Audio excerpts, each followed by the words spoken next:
Varicose veins కి సరైన చికిత్స కోసం సంప్రదించండి ఎవిస్ హాస్పిటల్.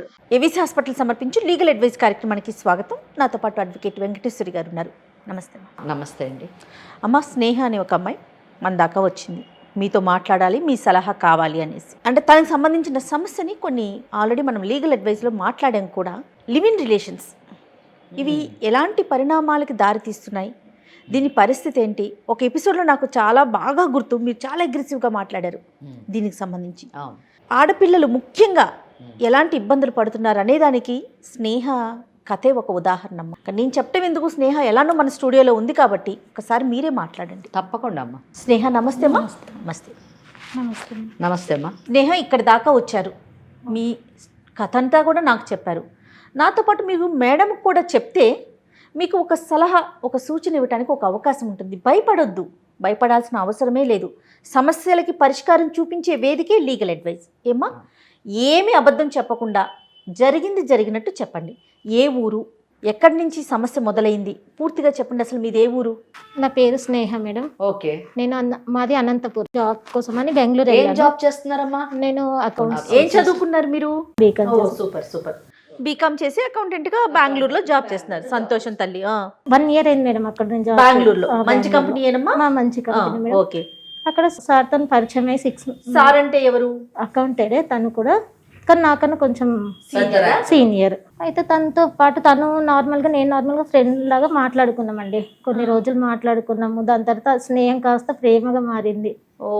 నేనే ఫస్ట్ ప్రపోజ్ చేశాను. తను ఇష్టపడి నేనే ప్రపోజ్ చేశాను. దాని తర్వాత తను సరే అనేసి, తను కూడా తన గురించి ఏం చెప్పలేదు, తన గురించి నేను కూడా ఏం అడగలేను. ఎందుకు ఆయనని ప్రపోజ్ చేశారు మీరు? ఏం అడగలేదు ఆయన గురించి, ఏం తెలియదు, మీతో పని చేస్తాడని తెలుసు. అంటే తను మంచివాడు, మంచి వ్యక్తి అనేసి నేను తనతో పరిచయం చేసుకొని నేనే తనకు చెప్పాను. ఆఫీసులో పరిచయంతోనే మీరు ప్రపోజ్ చేసేసారు. 1 year అయింది మేడం. 1 year అయినాక తను నేను ఒక్కటే దగ్గర ఉన్నాము. 3 years దాటినాక ఒకటే రూమ్లో కలిసినాక ఎందుకు ఒక రోజు ఫోన్ తీసుకున్నాను. తను ఎవరితోనో మాట్లాడుతున్నా అనేసి తన ఫోన్ నేను తీసుకున్నాను. తన ఫోన్ తీసుకుని మాటకు అడ్డుపడుతున్నాను అనుకోకు. మరి పెళ్లి ఎప్పుడు చేసుకుందాం అనుకున్నారు? పెళ్లి చేసుకుందాం అనేసరికి తను వద్దు అనేసి అంటున్నారు. అదే ఎందుకు వద్దు అంటున్నారు అనేసి నాకు కొంచెం డౌట్ వచ్చిందండి. మా మమ్మీ వాళ్ళు నాకు మ్యారేజ్ చేస్తూ అంటున్నారు, నువ్వంటే నాకు ఇష్టము, మరి ఏమంటో చెప్పు అనేసి అన్నప్పుడు దాన్ని దాటేస్తున్నాడు. నేను చేసుకొని ఇప్పుడు నాకు ఇంట్రెస్ట్ లేదు, కొంచెం టైం కావాలి, దానికైతేనే నువ్వు ఆగు, లేకపోతే నువ్వు చేసుకుంటే నేను ఎట్లా చేసుకుంటాను. ఏంటి, కలిసి ఉన్న తర్వాత చేసుకో అనేసి అంటే నేను ఎట్లా చేసుకుంటానో, నేను చేసుకోను, నువ్వంటే అంత ఇష్టంతోనే నేను నీతో ఉన్నాను ఇన్ని రోజులు, ఇప్పుడు చేసుకుంటే ఎలా చేసుకుంటానని నేను కొంచెం గొడవ పెట్టుకున్నాక తను ఫోన్ మాట్లాడుతూ ఉన్నాడు. మనం ఎవరితో మాట్లాడతారు మీరు అనేసి నేను ఒకరోజు ఫోన్ చెక్ చేసుకున్నాను. అతను ఉన్నప్పుడే చెక్ చేశారా? తను లేరు, తను వాష్రూమ్కి అట్లా వెళ్తే నేను చెక్ చేసుకున్నాను. ఓకే. చెక్ చేసుకుంటే తన దాంట్లో వాళ్ళ భార్య పిల్లల ఫోటోలు కనిపించినాయి. భార్య పిల్లలని మీరు ఎలా చెప్పారు? మీకు ఎట్లా అర్థమైంది ఆ ఫోటో చూసి? అడిగినాను ఎవరు వీళ్ళు అనేసి అంటే అప్పుడు చెప్తున్నాను, నాకు ఇంతకుముందుకే పెళ్లి అయిపోయింది, నాకు ఇద్దరు పిల్లలు ఉన్నారు, బాబు పాప, నేను ఇక్కడ జాబ్ కోసం అనేసి నేను వచ్చినాను, దాంతో పరిచయం అయినా నేను నీతో ఉన్నాను అనేసి అన్నాడు. నువ్వు అలా ఇలా ఉంటావు, నాకు చెప్పాలి కదా, నీకు పెళ్ళి అయింది అనేసి, భార్య స్థానం నాకు ఇస్తావు అనేసి కదా నేను వెయిట్ చేస్తున్నాను. అంతే కదా. నువ్వు లాస్ట్కి ఇట్లా చేసినావు అనేసి అంటే నేను ఎట్లా ఇది చేయాలి అని కొంచెం గట్టిగా అడిగినాను, ఏడ్చినాను. తను అయినా కానీ నేను ఇవ్వను, నేను చేసుకోను, నాకు అవసరం లేదు, ఇప్పుడు ఉండు, ఇలానే ఉండు, చూసుకుంటాను, నీకేం తక్కువ చేస్తలేను అనేసి అట్లా మాట్లాడేసరికి ఇంకా నాకు ఇది అవ్వలేదు. ఇంకా నీ వల్ల కాలేదు. మరి ఏం చెప్పావు ఫైనల్ గా? అతనికి ఏం చెప్పారు? నాకు నువ్వు కావాలి అని చెప్పినాను, నన్ను పెళ్లి చేసుకోండి అనేసి అంటే తను చేసుకోను. మరి ఇప్పుడు మా వేదిక దాకా రావటానికి అంటే ఏం ఎక్స్పెక్ట్ చేసి మీరు Suman TV legal adviser programme దాకా, అది ముఖ్యంగా అడ్వకేట్ వెంకటేశ్వరి మేడం దగ్గర దాకా నువ్వు వచ్చావు అంటే మీరు ఏం ఎక్స్పెక్ట్ చేస్తున్నారు? నేను తనని పెళ్లి చేసుకోవాలి, సొసైటీలో నేను భార్యలాగా ఉండాలని. ఓకే. భార్య స్థానం మీకు కావాలని పెళ్లి చేసుకోవాలి, దానికి ఏం చేయాలని సలహా కోసం. ఎందుకు ఆయనే కావాలి? ఆయన్నే ఎందుకు పెళ్లి చేసుకోవాలి?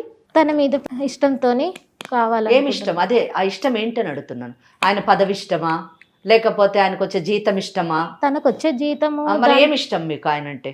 ఆయన మోసం మీకు ఇష్టమా? ఆయన అట్లా మోసం చేసే మనస్తత్వాలంటే మీకు ఇష్టమా?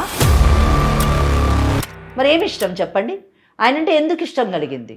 ఓకే, ఇంకొకటండి, మీరు 3 సంవత్సరాలు కలిసి ఉన్నా అని చెప్పారు. మీరు పెళ్లి చేసుకోమని ఎప్పుడు అడిగారు? నేను 1 ఇయర్ 1 ఇయర్ తర్వాత. 1 ఇయర్ మటుకు మీరు అడగలేదు. అడగలేను. అంటే 1 ఇయర్ మటుకు కూడా మీరు ఇష్టంతోనే అతనితో కలిసి ఉన్నారు. కలుసున్నాం. అంటే అతనికి ఒక ఇమేజ్ ఇచ్చారు, మెసేజ్ ఇచ్చారు, ఏమని? ఇచ్చాను. మన ఇద్దరం ఇట్లా కలిసి ఉండొచ్చు అని ఇచ్చారు. అవును. అంతేనా? ఉమ్. కలిసి ఉండడం అంటే ఇద్దరు శారీరకంగా కలిసారా? ఇప్పుడు ఒకే ఇంట్లో ఉండి మేమిద్దరం శారీరకంగా కలుసుకోలేదు అంటే మేమిద్దరం 3 ఏళ్ళు ఫ్రెండ్స్ లాగా ఉన్నాము, పెళ్లి చేసుకోవాలనే ఉద్దేశం నాకు 1 ఇయర్ తర్వాత కలిగింది అని ఇవన్నీ కూడా సమాజం నమ్ముతుందా? అదే నమ్మశక్యంగా ఉందా అమ్మా? చెప్పండి, మీకు అనిపిస్తుందా? మీకు ఎవరైనా ఇలా చెప్తే నమ్ముతారా?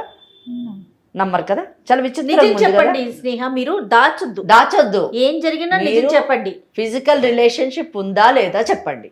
3 ఏళ్ళు కలిసి ఉన్నారు, 1 ఇయర్ మటుకు మీరు ఎందుకు ఈ పెళ్లి అనే కాన్సెప్ట్ని ఆయన ముందు పెట్టలేదు అని అడుగుతున్నాను నేను. లేదా మీరు స్నేహం చేయగానే ఇమీడియట్గా నేను నీతోని పెళ్లి చేసుకుంటేనే కలిసి ఉంటాను అని ఎందుకు చెప్పలేదు? టైం అంటే మీకు కూడా 1 ఇయర్ మటుకు టెస్ట్ చేశారా అతన్ని? టైం తీసుకున్నాను, నేను చేసుకుంటాను అనేసి చెప్పాను మేడం. కానీ తన్ని ఇంకా దాటుకుంటూ వెళ్ళిపోయారు. కాదండి, 1 ఇయర్లో ఏం అర్థం చేసుకున్నారు ఆయనని? నాకు అర్థం కాలే. ఏం అర్థం చేసుకున్నారు? 3 ఏళ్ల తర్వాత ఆయనకు పెళ్ళి 2 పిల్లలు ఉన్నారన్న విషయాన్ని 3 ఏళ్ల తర్వాత తెలిసింది. మరి ఈ 1 ఇయర్లో మీరు చేసిన రీసెర్చ్ ఏంటి? ఏం అర్థం చేసుకున్నారు అతన్ని? మీ తెలివితేటలేంటి? తను బాగా చూసుకున్నారండి, నిన్ను ప్రేమగా చూసుకున్నాడు. నాకు ఏది కావాలన్నా చేసి పెట్టిండు. నాకు ఇది లేదు అన్న లోటు కూడా తీర్చుకుంటూ బాగా అతను చేసేది ఏంటి తల్లి? పిచ్చిదానా, నువ్వు ఉద్యోగం చేసావు కదా, అంతే కదా, నీకు డబ్బులు వచ్చినాయి కదా. అమ్మ, బెంగళూరులోని ఉద్యోగం చేయడానికి మీ పేరెంట్స్ నిన్ను పంపించారు. అవును మేడం. అంటే నీకు పంపించినప్పుడు నువ్వు ఆయనతో కలవక ముందు ఒక రూమ్ తీసుకున్నావో, ఒక అపార్ట్మెంట్ తీసుకున్నావో, ఏదో ఒకటి తీసుకొని అందులో ఉన్నావు. నువ్వు సంపాదించుకుంటున్నావు, ఆ సంపాదనతో నువ్వు బ్రతుకుతున్నావు. ఈయనతో పరిచయం అయిన తర్వాత ఈయనతో మూవ్ అయ్యావు నువ్వు. మళ్ళీ అతను నిన్ను చూసేది ఏముంది? సరే చూసుకున్నాడు, ఓకే. పెళ్లి ప్రస్తావన ఎందుకు తీసుకురాలేదు నువ్వు సంవత్సరం వరకు కూడా? అంటే నేను ఫస్ట్ అడిగినాను, ఫస్ట్ మ్యారేజ్ చేసుకుందామంటే వద్దు అని టైం తీసుకున్నారు. సరే ఒకటే రూమ్. అప్పుడు వద్దు అన్నాడే తప్ప నాకు పెళ్ళయిందని చెప్పలేదు. నేను ఫొటోస్ చూసే వరకు తనకు పెళ్ళయిందన్న మాట కూడా నాకు చెప్పాలి. మరి నిలదీసావా? పోనీ నిలదీసినాను. అంటే నాకు నువ్వు అంటే ఇష్టం ఉంది, అందుకని నీతో మూవ్ అయినా. 3 ఏళ్ళు మీరు కలిసి ఉన్నారు కదా, ఇద్దరికి శారీరక సంబంధం ఉందా లేదా అని నిజం చెప్పు. నువ్వు భార్యాభర్తలాగానే ఉన్నారా? భార్యాభర్తలానే ఉన్నాము. అంటే భార్యాభర్తలా ఉండడం అంటే శారీరక సంబంధం ఉందా లేదా? నిజమే మేడం, నిజమే, రైట్. ఎందుకంటే జయ మేడం, ఎందుకు ఇన్నిసార్లు నేను ఇన్సిస్ట్ చేశానంటే, ఇద్దరు స్నేహితుల్లాగా ఒక రూమ్లో ఉన్నాము అంటే అంత అవసరం ఏమొచ్చిందండి? ఎవరి రూమ్లో వాళ్ళు ఉండొచ్చు, అంతే, స్నేహితుల్లాగా ఉండొచ్చు. అంతగానో ఆమె ఇన్సిస్ట్ చేస్తుందంటే ఎందుకు ఇన్సిస్ట్ చేస్తుంది?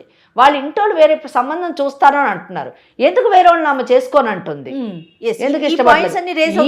ఈయననే కావాలని ఎందుకు అంటుంది? ఇవన్నీ కూడా క్లారిఫికేషన్ కావాలి మనకి. అవునమ్మా, అందుకని నేను అడిగాను. కరెక్టేనమ్మా, రైట్. అంతే తప్ప నిన్ను ఏదో బాధించాలని కాదమ్మా. మేడం అడ్వకేట్ కాబట్టి పాయింట్స్ తెలియాలి కదా. సరే, ఇప్పుడు ఫైనల్గా ఏమంటావు? రిలేషన్ ఉంది కాబట్టి నిన్ను పెళ్లి చేసుకోమంటావు. మరి అతనికి పెళ్ళయింది, భార్య ఉంది, పిల్లలు ఉన్నారు, అయినా కూడా అతన్ని పెళ్లి చేసుకోవాలని అడుగుతున్నావా నువ్వు? అవును మేడం. అసలు అంటే నువ్వు ఆలోచించుకున్నావా తల్లి? నీ భవిష్యత్తు ఏంటి? నీ స్థానం ఏంటి? అదేం లేదు మేడం, తను కావాలి. ఎలా ఉన్నారమ్మా ఆడపిల్లలు? తను మరి నాకేం అర్థం కావట్లేదు ఏం మాట్లాడాలని.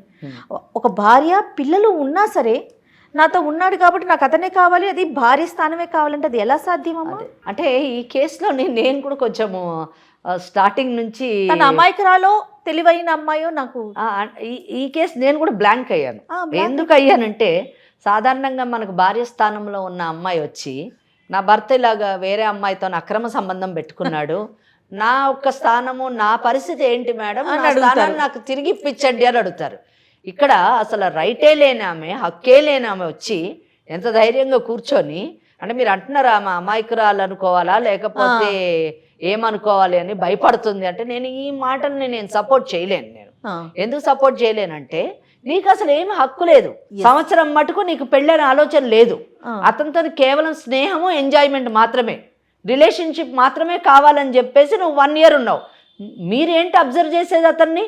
మీరేంటి అన్ని స్టడీ చేసేది? అదే కదా, మీ తల్లిదండ్రులు అన్ని స్టడీ చేసి మీకు సంబంధం చూస్తారు, మీరు పెళ్లి చేసుకోవాలి. అంతకి కావాలంటే మీరు కూడా మాట్లాడి అన్ని తెలుసుకొని మీ తల్లిదండ్రులు చూసినటువంటి వాళ్ళు చేసుకోండి. కానీ ఇక్కడ నువ్వు ఎవరినో ఒకటి సెలెక్ట్ చేసుకుంటావు, నీ కొలీగ్ని, నువ్వు ఒక 1 ఇయర్ స్టడీ చేస్తా అంటావు అతన్ని. ఆ స్టడీ చేయడానికి అతనితోనే కలిసి జీవిస్తావు, ప్లస్ అతనితోని ఫిజికల్ రిలేషన్షిప్, శారీరక సంబంధం పెట్టుకుంటావు. దాన్ని నేను అక్రమ సంబంధం అని అంటాను. నేను పెట్టుకొని 1 year తర్వాత పెళ్లి చేసుకుంటానని చెప్పేసి అంటాం. దీన్ని ఏ విధంగా మనం ఆమోదించాలి, దీన్ని ఏ విధంగా సపోర్ట్ చేయాలి చెప్పండి. Yes, exactly. సో నేను ఇటువంటి వాటికి సపోర్ట్ చేయలేను, నేనే కాదు చట్టం కూడా సపోర్ట్ చేయదు. అతను పెళ్లి కానివాడైతే ఇక్కడ వచ్చి మేడం మాకు న్యాయం చేయండి, నా స్థానాన్ని నాకు పెళ్ళి అతనితో జరిపించండి అని అంటే నేను తప్పకుండా అతనితో మాట్లాడి మనం ఆమె పెళ్లి చేసేటట్టు చేయగలం. కానీ ఇక్కడ మీరేమడుగుతున్నారు మమ్మల్ని? స్థానం అడుగుతుంది. ఏ స్థానం అడుగుతుంది? భార్య అనేటటువంటి స్థానాన్ని అడుగుతుంది. ఆ భార్య అనే స్థానంలో ఆల్రెడీ ఒక మహిళ ఉంది. ఎస్. ఆ మహిళని పక్కకు తప్పించి మిమ్మల్ని ఆ స్థానంలో కూర్చోబెట్టాలంటే ఇంకొక మహిళ, గౌరవప్రదమైనటువంటి మహిళ, సమాజం ఆమోదించినటువంటి భార్య స్థానంలో ఉన్న మహిళని, అన్ని హక్కులు కలిగినటువంటి మహిళని పక్కకు జరిపి ఏ హక్కు లేనటువంటి దాన్ని, ఏ మర్యాద లేకుండా, ఏ సమాజపు కట్టుబాట్లకు లోను మీరు గౌరవించకుండా, చట్టం అంటూ ఒకటి ఉందన్న దాన్ని కూడా గుర్తించకుండా, హక్కు లేకుండా నాకు ఆ స్థానం కావాలని అడిగితే ఏ విధంగా మనం ఆమోదించాలి, ఏ విధంగా మనం ఈ సమస్యను పరిష్కరించాలి? అవునమ్మా. దీనికి న్యాయం చేయడం కాదు, ఆమెకు అన్యాయం చేయడం అవుతుంది. ఎస్. ఇద్దరు మహిళలతో ఆడుకోవడమే కాదు, అక్కడ పిల్లలకు కూడా అన్యాయం చేస్తున్నాడు, భావి తరాలకు కూడా అతను అన్యాయం చేస్తున్నాడు. అంత మోసగాడు. అవును. అటువంటి వాడిని ఈ అమ్మాయి 1 సంవత్సరం అంట స్టడీ చేసిందంట. స్టడీ చేసి నిర్ణయం తీసుకుంది. దెన్ నెక్స్ట్ క్వశ్చన్ నేను అడిగాను, ఎందుకమ్మా నీకు ఆయన్నే కావాలి అని అడిగాను. ఎందుకు అడిగానంటే అమ్మాయి చెప్పింది, మా అమ్మ నాన్న పెళ్లి సంబంధాలు చూస్తున్నారు, పెళ్లి చేసుకోమంటున్నారు, నాకు ఈయనే కావాలి. ఎందుకు ఈయన కావాలంటే ఆమెకు సమాధానం లేదు.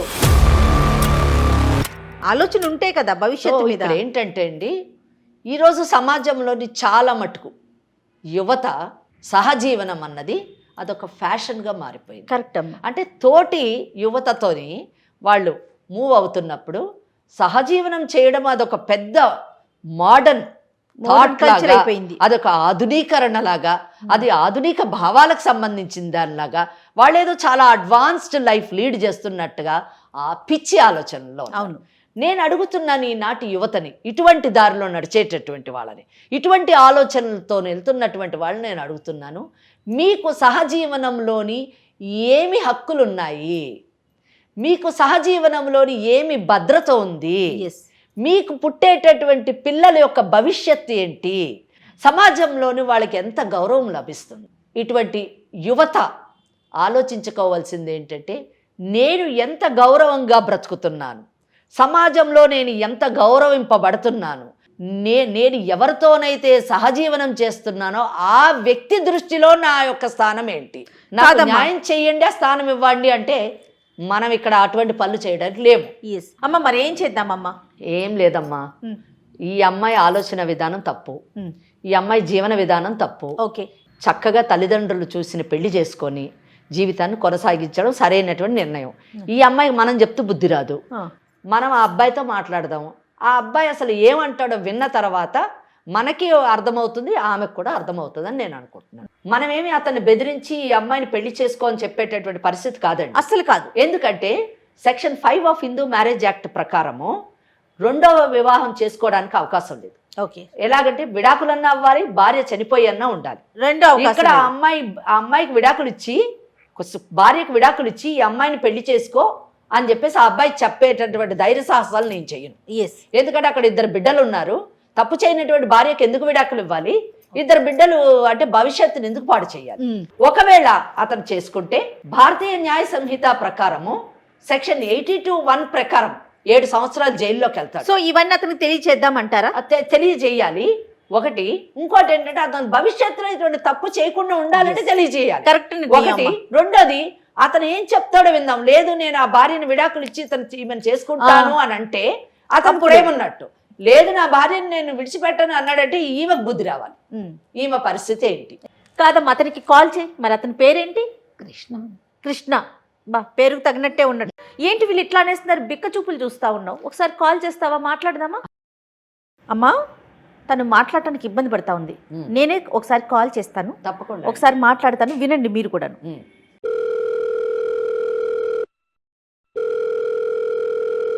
హలో హలో, కృష్ణ గారండి? Yes, who is this? నేను జయానండి, సుమన్ టీవీ నుంచి మాట్లాడుతున్నాను, లీగల్ అడ్వైజ్ అనే ప్రోగ్రామ్ నుంచి. ఓకే మేడం, చెప్పండి. మా దగ్గరికి మీ ఫ్రెండ్ వచ్చారండి, మీతో పాటు కలిసి ఒక 3 ఏళ్ల నుంచి ఉంటున్న ఒక అమ్మాయి మా దగ్గర ఉంది స్టూడియోలో. పేరేంటి మేడం? ఓ, ఎంతమంది అమ్మాయిలతో కలిసి ఉంటున్నారు మీరు? అంటే చాలా మంది ఉంటారు కదా.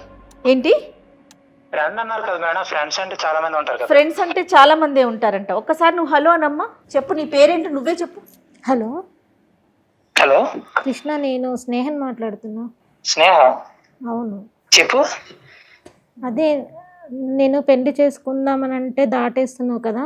అవును, నీకు చెప్పా కదా చాలా సార్లు. ఏమని? ఎక్కడికి వెళ్ళావు నువ్వు? ఇప్పుడు ఎవరు మాట్లాడేది? ఫోన్ ఎవరు చేశారు? నేను సుమన్ టీవీ ప్రోగ్రామ్కి వచ్చాను, మేడం వాళ్ళతో మాట్లాడుతున్నాను. ఎందుకు వెళ్ళావు అక్కడికి? మీకు ఎంతగానో చెప్పినా కానీ మీరు నాకేం ఆన్సర్ ఇవ్వట్లేదు కదా, అందుకనే నాకు ఇక్కడ న్యాయం జరుగుతుంది అనేసి వచ్చినాను. ఏం న్యాయం కావాలి నీకు ఇప్పుడు? నేను అడుగుతున్నాను కదా, నన్ను పెళ్లి చేసుకోమని. చెప్పాను కదా చేసుకున్నాని. రీజన్ ఏంటో తెలుసుకోవచ్చా కృష్ణ గారు? చాలా చాలా స్ట్రాంగ్గా చెప్తున్నారు మీరు. రీజన్ నాకు ఏంటో? ఆల్రెడీ పెళ్ళి అయింది మేడం, నేను ఎలా మళ్ళీ ఆమెను పెళ్లి చేసుకోగలను? ఆల్రెడీ మీకు పెళ్ళి అయింది. ఎన్ని సంవత్సరాలు అవుతుందండి పెళ్ళయ్యి? 10 years అవుతుంది మేడం. 10 సంవత్సరాలు అవుతుంది మీకు పెళ్ళై. మరి స్నేహతో కలిసి ఎలా ఉన్నారు? మరి అమ్మాయి పెళ్లి చేసుకో అని చెప్పే వరకు కూడా తనతో సంసారిక జీవితం ఎలా గడిపారండి? రీసెంట్ గా 3 years గురించి ఆ అమ్మాయి తెలుసు మేడం నాకు. 3 సంవత్సరాలు కలిసి ఉండటం అనేది మీ లెక్కలో రీసెంటా? నాతో పాటు అడ్వకేట్ వెంకటేశ్వరి గారు కూడా ఉన్నారండి స్టూడియోలో. మీరు చాలా జాగ్రత్తగా మాట్లాడండి, మీరు మాట్లాడేది ఏదైనా అర్థమవుతుందండి. నాకెందుకు మేడం, మీరు ఎందుకు మాట్లాడుతున్నారు? ఇప్పుడు ఎందుకు చేశారో చెప్పండి మేడం. ఇదంతా ఎందుకు చేశామంటే సమస్య మా దాకా వచ్చింది కాబట్టి. ఇప్పుడు అవన్నీ మా పర్సనల్ విషయాలు మేడం, వీటిలన్నిట్లో మీకు ఎందుకు మేడం ఈ విషయాలని? ఖచ్చితంగా మీ పర్సనల్ విషయాలు మాకు అవసరం లేదు, కానీ సమస్య ఉంది, మాకు న్యాయం చేయండి అని స్నేహ మా దాకా వచ్చింది కాబట్టి నీతో మాట్లాడుతున్నాము. స్నేహ గురించి చెప్పాను మేడం ముందు నుంచి. తన మ్యారేజ్ అయితే తనతో కుదరదని చెప్పాను. మీరు డే 1 చెప్పారా? ఎప్పుడైతే కలిసి ఉండబోతున్నారో అప్పుడే చెప్పారా? స్టార్టింగ్ లో తెలియదు కదా మేడం, అలా ప్రొసీడ్ అవుతామని తెలియదు కదా మేడం. కొద్దిగా అప్పుడు అలా మూవ్ అయ్యాం, అనుకోకుండా అలా అయింది. తెలిసిన తర్వాత ఆమెకు చెప్పాను నేను. మూవ్ అయ్యే వరకు మీకు తెలీదు, మూవ్ అయిపోయాక అనుకోకుండా తెలుస్తుంది. ఆ అనుకోకుండా తెలిసినప్పుడు అప్పుడు చెప్తారు మీకు పెళ్లి అయిపోయింది ఆల్రెడీ, నేను పెళ్లి చేసుకోనని. మరి రేపటి రోజున ఇంకొక అమ్మాయి వస్తుంది, ఆ అమ్మాయితో కూడా మూవ్ అవుతారా ఇట్లానే? ఇంకో అమ్మాయి గురించి మీకు ఎందుకు మేడం? ఈ అమ్మాయి మీ దగ్గరికి వచ్చింది, ఈ అమ్మాయి గురించి మాట్లాడండి మేడం. ఇంకొక అమ్మాయి గురించి మేము మాట్లాడటానికి లేదు. అవును మేడం. అంటే మనం సమాజంలో ఉన్నామమ్మా, మనుషుల మధ్యనే ఉంటున్నామా, అడవిలో బతుకుతున్నామా? Of course madam. సమాజము, చట్టము, మనుషులు, మంచి చెడు ఇలాంటివి లేవా మనకి? ఏం మాట్లాడుతున్నారు మీరు? మీకెందుకు అనుకుంటా, మాకు అవసరం మా దాకా వచ్చింది కాబట్టి మేము వచ్చామా మీ దగ్గరికి.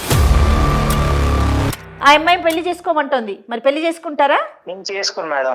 వింటున్నావా? పెళ్లి చేసుకోండి అని చెప్పి ప్రోత్సహించడానికి మేము కాల్ చేయాల. భవిష్యత్తులో ఇలాంటి ఎదవ పనులు చేయకుండా ఉండాలి, ఇలాంటివి చేస్తే నీకు ఎలాంటి శిక్షలు పడతాయో మేడం ద్వారా చెప్పించడానికే కాల్ చేశాను. నాకు ఎందుకు మేడం శిక్ష? నేను ప్రపోజ్ చేయలేదు, ఏం చేయలేదు కదా మేడం. మరి కలిసి ఉన్నారు కదా, ఒక భార్య ఉండగా, భార్య 2 పిల్లలు, 10 సంవత్సరాలు అవుతోంది మీకు పెళ్ళై. అమ్మాయి జీవితం నేనేం కావాలని నాశనం చేయలేదు కదా మేడం. అమ్మాయి వచ్చింది నా జీవితంలోకి, నాకు ఇష్టంగా అనిపించింది, ఆ టైంలో మేము మూవ్ అయ్యాం మేడం. మేడంతో మాట్లాడండి ఒకసారి, మేడంకి ఇవ్వమ్మా. స్నేహ అన్న అమ్మాయి పెళ్ళి మీరు చేసుకోకపోయినా పర్వాలేదు, మీతోనే కలిసి ఉంటాను అని అంటుంది. దానికి మీరు అంగీకరిస్తున్నారా? అలా అయితే ఓకే మేడం. అలాగైతే ఓకే, రైట్. నాకు కూడా చెప్పా ఈ విషయం నేను. ఓకే సరే, ప్రాబ్లమ్ ఏం లేదు, కానీ మ్యారేజ్ అయితే నేను చేసుకోను. ఓకే సరే, ఖచ్చితంగా పెళ్లి చేసుకోరు, ఎందుకంటే మీ భార్య పిల్లలు ఉన్నారు కాబట్టి. పిల్లలు ఉన్నారు. ఓకే, వాళ్ళకి ఆ అమ్మాయికి మీరు విడాకులు ఇచ్చే అవకాశం ఉందా అండి? భార్యకి విడాకులు ఇవ్వరు, సిచ్యుయేషన్ లేదు. సరే, కనీసం మీ భార్యకి ఈ స్నేహతోని నాకు సంబంధం ఉంది, నేను ఈమెతోని బెంగళూరులో ఉంటాను, మీ భార్య ఎక్కడ ఉంటారండి? చెప్పండి మేడం, మా పర్సనల్స్ అన్ని. కాదు, ఏరియా ఎక్కడ? ఆంధ్రప్రదేశ్లో ఉంటారా, తెలంగాణలో ఉంటారా, ఎక్కడ ఉంటారు? హైదరాబాద్లో. ఓకే, మీ భార్యతోని నువ్వు హైదరాబాద్లో ఉండు, నేను ఈ స్నేహ అన్న అమ్మాయితోని బెంగళూరులో ఉంటానన్న విషయం చెప్తారా అండి? చెప్పారా? చెప్పండి మేడం, నేను చెప్తాను మేడం మా భార్యకి. పెళ్ళైన విషయాన్ని మీరు చెప్పారా అండి, ఆ అమ్మాయి తెలుసుకుందా? అమ్మాయి నాకు అడిగింది ఒక రోజు, మొబైల్ చూసినప్పుడు ఫొటోస్ చూసింది, అడిగినప్పుడే చెప్పాను నేను. అది ఎంత కాలానికి, అంటే మీరు కలిసి ఉండడం మొదలెట్టిన తర్వాత ఎంత కాలానికి చెప్పింది? 1 year తర్వాత తెలిసింది. అంటే మీరు ముందు చెప్పలేదు, స్నేహం పరిచయం అయినప్పుడు నాకు పెళ్ళయింది, 2 పిల్లలు ఉన్నారని మీరు చెప్పలేదు? రాలేదు. ఓకే. సో 1 సంవత్సరం మీరిద్దరూ కలిసి ఉన్నప్పుడు కూడా మీరు చెప్పలేదు? చెప్పలేదు. రైట్. సరే కృష్ణ, ఇప్పుడు నేను ఏమి మాట్లాడను మీతోని, కానీ ఒక్క విషయం మాత్రం మీకు చెప్తున్నాను. కొన్ని పనుల్ని నేరాలుగా చట్టం పరిగణిస్తుంది. ఆ నేరాలకి శిక్ష అంటూ ఒకటి ఉంటుంది. అది మీకు నచ్చినా నచ్చకపోయినా కూడా అది జరిగిపోతూనే ఉంటుంది. నేను మీకు ఎందుకు చెప్తున్నా, వినండి బాబు, వినండి. నేను మిమ్మల్ని ఏం అనట్లేదు. మీ భార్యకు విడాకులనిచ్చి ఈ అమ్మాయిని పెళ్లి చేసుకోండి అని నేను చెప్పను. అలాగే అయితే మీరు ఒకటి చెప్పారు, ఈ అమ్మాయితో పెళ్ళి అయితే చేసుకోను కానీ ఈ అమ్మాయితో ఉండడం అయితే ఉంటానన్నారు. మీకు పెళ్ళి అయిన విషయాన్ని 1 సంవత్సరం తర్వాత ఆ అమ్మాయి తెలుసుకుంది కానీ మీరు చెప్పలేదన్నారు. అడిగినప్పుడు చెప్పారు. అలాగే జయ మేడం అడిగారు, ఇంకా రాబో కాలంలో ఇంకా చాలామంది అమ్మాయిలతో మీరు ఉండే అవకాశం ఉందా అంటే అది మీకు అనవసరం, ఈ అమ్మాయి విషయం మాట్లాడండి అని అన్నారు. అంటే మీకు భవిష్య ప్రోగ్రాం కూడా ఉండొచ్చు. సరే, అది మంచిది, మా వ్యక్తిగత విషయం అని అన్నారు. సో వ్యక్తిగత విషయమే కరెక్టే. మీరు పెళ్లి చేసుకొని మీ పిల్లల్ని, మీ కుటుంబం, ఇవన్నీ వ్యక్తిగతం. మీ పెళ్ళి అనే పరిధిని దాటి వేరే ఆడపిల్లల జీవితాలతో ఆడుకుంటే అది వ్యక్తిగతం కాదు, అది సామాజిక సమస్య అవుతుంది. అంటే ఆడపిల్లల జీవితాలు పాడు చేస్తూ ఉంటే చూస్తూ ఊరుకోవడానికి చట్టం ఏం కళ్ళు మూసుకొని ఉండదు. కానీ అది చేయలేదు అదే చెప్తున్నాను. ఇది మీ అవేర్నెస్ గురించి చెప్తున్నాను, మిమ్మల్ని ఏమి అనట్లేదు నేను. భారతీయ న్యాయ సంహిత అని ఒక చట్టం ఉంది. ఈ చట్టంలోని సెక్షన్ 82(2) ప్రకారము ఏ మగవాడైనా కానీ తనకు పెళ్ళైన విషయాన్ని చెప్పకుండా వేరే స్త్రీతోని పెళ్లి చేసుకుంటానని కానీ లేదా ఏం చెప్పకుండా శారీరక సంబంధం కానీ పెట్టుకుంటే 10 సంవత్సరాలు శిక్షకి లోనవుతాడు కంప్లైంట్ ఇస్తే. అదే చెప్తాను నేను. అడ్వకేట్గా మీకు చెప్పేది ఏంటంటే భవిష్యత్తులో ఇటువంటి పనులు చేయకండి, వేరే ఆడపిల్లల జీవితాలతో ఆడకండి. ఎందుకంటే అందరూ మన స్నేహ కాదు. ఏ ఆడపిల్లన్నా కంప్లైంట్ కానీ ఇస్తే 82(2) కింద 10 సంవత్సరాల లోపల పోతారు. ఆయన భార్యతో మాట్లాడితే ఎలా ఉంటుంది? మేము మీ భార్యతో మాట్లాడినా లేకపోతే ఈ అమ్మాయి వెళ్ళి మాట్లాడినా, ఈ అమ్మాయి మీ మీద కంప్లైంట్ ఇచ్చినా 10 సంవత్సరాల శిక్షకు. మరి నీకు ఫ్యామిలీ కావాలి. ఓకే మంచిదండి. సో సరేనండి. ఇష్టపడి వచ్చే ప్రతి అమ్మాయిని మీలాంటి మగవాళ్ళు పెళ్ళి అనేటటువంటి చేసుకోకుండా, భార్య అనే స్థానం ఇవ్వకుండా ఉపయోగించుకొని వేసుకున్న బట్టల్లాగా వేసుకొని మరుసటి రోజు తీసి పడేస్తారు. అది మీరు సమాజానికి చెప్పేటటువంటి విషయం. మీరు ఇంకొకటి కూడా అంటున్నారు, మాకెందుకు చట్టం అని అంటున్నారు. మాకెందుకు ఇటువంటి అనండి, ఆమెకి ఇష్టమైంది వచ్చింది, ఏం చేసుకుంటుందో అది చేసుకోండి, మా భార్య మా పిల్లల గురించి మాట్లాడొద్దు అంటున్నారు. అంటే మీ భార్య ఒక ఆడపిల్ల, ఒక మంచి గౌరవప్రదమైనటువంటి మహిళ, మీకు ఒక కుటుంబం ఉంది, మీకు పిల్లలు ఉన్నారు. కానీ వేరే తల్లిదండ్రుల కన్నా ఆడపిల్లలు కాదు, వారు గౌరవమైన మహిళలు గారు, వాళ్ళ సంసారానికి పనికిరారు. మీరు మాట్లాడిన ప్రతి మాట యువతకు స్నేహాల లాంటి పరిస్థితిలో ఉన్న ప్రతి ఆడపిల్ల వినాలి, వాళ్ళ స్థానం ఏంటో తెలుసుకోవాలి. కనుక జయ, నేను వీరితో ఎక్కువ మాట్లాడలేమమ్మా. కేవలం ఎందుకు మాట్లాడానంటే భవిష్యత్తులో ఇంకా వేరే ఆడపిల్లల జీవితాలు పాడు చేయకూడదని చెప్పాను. నాకు అక్కర్లేదు చట్టం అన్నాడు కానీ 100% నోట్ చేసుకుంటాడు. ఖచ్చితంగా భయం ఉంటుంది కదా. ఆయన కంటే కూడా కృష్ణలాంటి వాళ్ళకి ఎంత చట్టం చెప్పినా కృష్ణలాంటి మోసగాళ్ళు సమాజంలో ఉంటూనే ఉంటారు. ఖచ్చితంగా ఎప్పుడు ఉంటారు తెలుసా అండి? మోసపోయే వాళ్ళు ఉన్నంత లాంటి పిల్లలు ఉన్నప్పుడు మోసపోయే వాళ్ళు ఉన్నంతకాలం ఉంటారు. స్నేహాల ఆలోచించే ప్రతి ఆడపిల్ల కూడా కృష్ణ మాటల్ని అర్థం చేసుకోవాలి. ఎంత తేలిగ్గా మాట్లాడుతున్నాడమ్మా ఆడపిల్లల్ని. ఇంత విన్నాక కూడా నీకు ఏం మాట్లాడాలో కూడా నాకు అర్థం కావట్లేదు. నీకు భార్య స్థానం ఇవ్వను, నువ్వు రా అని అంటున్నాడు. అయినా కూడా నీకు కృష్ణనే కావాలా? ఇంకా కూడా వద్దు మేడం, జాబ్ చేసుకుని నా లైఫ్లో నేను హ్యాపీగా ఉంటాను మేడం. జాబ్ కాదమ్మా, ముందు జాబ్ కాదు నీకు అసలు. అటువంటి వాడిని నిజానికి ఇంకా నాకు మాటలు రావట్లేదు. చీ అని ఒక పదం ఉపయోగించారు అంతే, దట్స్ ఆల్. వాడితోని 3 సంవత్సరాలు నువ్వు ఉన్నందుకు అసలు సిగ్గుపడాల్సిన విషయం. నీకు బుద్ధి వచ్చి ఉండాలి. నాకు తెలిసి ఆ మాటలు విన్న తర్వాత ఫస్ట్ ఆ జాబ్ మాను, బెంగళూరు నుంచి మీ ఊరికి షిఫ్ట్గా నీ జీవితంలో జరిగింది ఒక లెసన్. వీలైనంత మటుకు ఏ ఆడపిల్ల కూడా ఇటువంటి సమస్యల్లో పడకుండా వీలైతే కాపాడు, అవేర్నెస్ ఇవ్వు, నీ వంతు నీ ప్రయత్నం చేయి. సరేనా? ఓకే. ధైర్యంగా ఉండాలమ్మా. అమ్మ మరి ఏం చేద్దాం? ఏం చేస్తాం జయ? ఒక్కటే ఇందులో ఇటువంటి సమస్యలకి పరిష్కారం 2 విషయాలు. ఒకటి, ఆడపిల్లలు అప్రమత్తంగా ఉండాలి, తమ భవిష్యత్తును తామే తీర్చిదిద్దుకోవాలి. ఆ భవిష్యత్తును తీర్చిదిద్దుకోవడంలోని అందంగా తీర్చిదిద్దుకోవడమే కాదు, సమాజం ఆమోదించేటట్టుగా కూడా కరెక్ట్. ఆ భవిష్యత్తుకు ఒక భద్రత ఉండాలి. రెండోది, ఒకవేళ తెలుసో తెలియకో చూడండి, స్నేహాలాగా అమాయకంగా ఒకవేళ ఇటువంటి రొచ్చులో పడ్డా కానీ తిరిగి దాంట్లోంచి బయటకు వచ్చి భవిష్యత్తులోని ముందుకు సాగాలి. అవసరమైతే ఒకవేళ నిజంగా బుద్ధి చెప్పాలి అని అనుకుంటే సెక్షన్ 82(2) ప్రకారము మరి కేసు కంప్లైంట్ వెయ్యాలి, వాడికి శిక్ష పడేటట్టు చూడాలి. లేదు వద్దంటారా, పెళ్లి చేసుకొని ముందుకు కొనసాగండి. ఇది నేను చెప్పదలుచుకున్నాను. తప్పకుండా అమ్మా. అయితే నాకు స్నేహతో మాట్లాడి ఏమనిపించిందంటే, మీరు ఏదైనా అవకాశం ఇస్తే ఒక 2-3 సార్లు మీతో కూర్చొని మీ కౌన్సిలింగ్ కనుక తను ఫాలో అయితే, వినగలిగితే, మీరు ఆ టైం కేటాయించగలిగితే తన జీవితానికి ఒక అర్థం ఉంటుందేమో అనిపిస్తుంది. తప్పకుండా అండి. ఇంకొకటిని కూడా చెప్పాలనుకుంటున్నాను జయ గారు. ఇటువంటి కార్యక్రమాల్లో మేమేదో కుటుంబాలని విడదీయాలనో లేకపోతే ఆడవాళ్ళకి విపరీతమైనటువంటి చట్టపరమైనటువంటి అవగాహన ఇచ్చేసి మగవాళ్ళకి అన్యాయం చేయాలన్నదో మా ఉద్దేశం కాదు. చట్టం పైన అవగాహన కలిగించడము అంటే ఆడవాళ్ళ హక్కుల్ని ఎంత పరిరక్షిస్తున్నామో మగవాళ్ళని అంత జాగ్రత్త కూడా పరుస్తున్నాము అన్న విషయాన్ని మర్చిపోకూడదు. చట్టం అంటే లేదు కదా, మీరు నేరం చేసినప్పుడు ఎటువంటి శిక్షలు పడతాయి కనుక నేరానికి ఎంత దూరంలో ఉండాలి మీకు అనే అవగాహన మీకు కల్పించడానికి ప్రయత్నిస్తాం. ఖచ్చితంగా. మేడం గారి నెంబర్ నీకు ఇస్తాను, అలా అసిస్టెంట్ నెంబరు. మేడం టైం తీసుకుని ఒక 2-3 సార్లు మేడంతో నువ్వు కూర్చొని మాట్లాడు, సరేనా? సరే. ఓకే, రైట్ అమ్మా, థ్యాంక్ యూ, నమస్తే. వేరికోస్ వెయిన్స్ కి సరైన చికిత్స కోసం సంప్రదించండి ఎవిస్ హాస్పిటల్.